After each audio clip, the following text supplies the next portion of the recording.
नमस्कार दोस्तों, इस वीडियो में हम बात करेंगे ब्रेजिंस्की डॉक्ट्रिन के बारे में, जिसे अमेरिकी राजनयिक और थिंक टैंक विशेषज्ञ ज़िग्जिग्न्यू ब्रेजिंस्की ने प्रस्तुत किया था। यह डॉक्ट्रिन 1970 और 1980 के दशक में अमेरिकी विदेश नीति का महत्वपूर्ण हिस्सा बनी। तो चलिए जानते हैं इसके बारे में। ब्रेजिंस्की डॉक्ट्रिन 1970 और 1980 के दशक में ज़िग्जिग्न्यू ब्रेजिंस्की, जो उस समय अमेरिकी राष्ट्रपति जिमी कार्टर के राष्ट्रीय सुरक्षा सलाहकार थे, द्वारा प्रस्तुत किया गया था। इसका मुख्य उद्देश्य सोवियत संघ के विस्तार को रोकना था, विशेषकर एशिया और एवरेशिया में, जहां सोवियत शक्ति का प्रभाव बढ़ रहा था।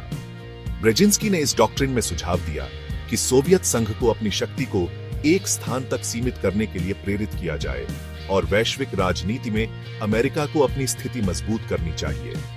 ब्रेजिंस्की का मानना था कि अगर अमेरिका एवरेशिया, यूरोप और एशिया का एक बड़ा हिस्सा पर नियंत्रण बनाए रखता है, तो वह सोवियत संघ को एक मजबूत प्रतिस्पर्धी के रूप में हराने में सक्षम होगा। उन्होंने इसे विश्व राजनीति में सबसे अहम क्षेत्र माना। जब सोवियत संघ ने 1979 में अफगानिस्तान पर आक्रमण किया, तब ब्रेजिंस्की ने इसे अमेरिका के लिए एक अवसर के रूप में देखा।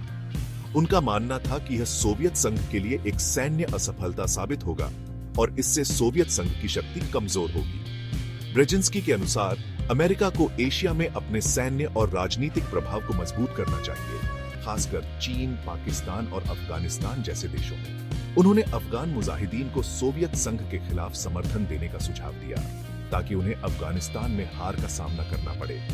ब्रेजिंस्की ने इस डॉक्ट्रिन में सुझाव दिया कि अमेरिका को उन देशों के साथ गठबंधन करना चाहिए जो सोवियत संघ के खिलाफ थे, जैसे चीन, पाकिस्तान और अन्य एशियाई और यूरोपीय देश। इस गठजोड़ के माध्यम से सोवियत संघ को वैश्विक स्तर पर दबाव में लाने की योजना बनाई गई।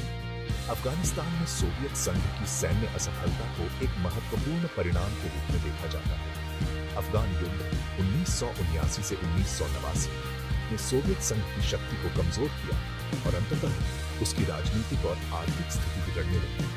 ब्रेजिंस्की डॉक्ट्रिन ने चीन के साथ अमेरिका के रिश्तों को मजबूती प्रदान की, क्योंकि वह सोवियत संघ के खिलाफ एक महत्वपूर्ण सहयोगी था। ब्रेजिंस्की ने चीन को अमेरिका का एक रणनीतिक साथी माना और उनके साथ सहयोग बढ़ाने की कोशिश की।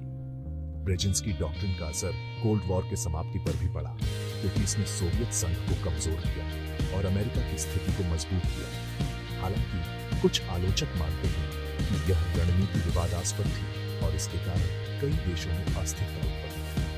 ब्रेजिंस्की डॉक्ट्रिन का उद्देश्य सोवियत संघ के प्रभाव को सीमित करना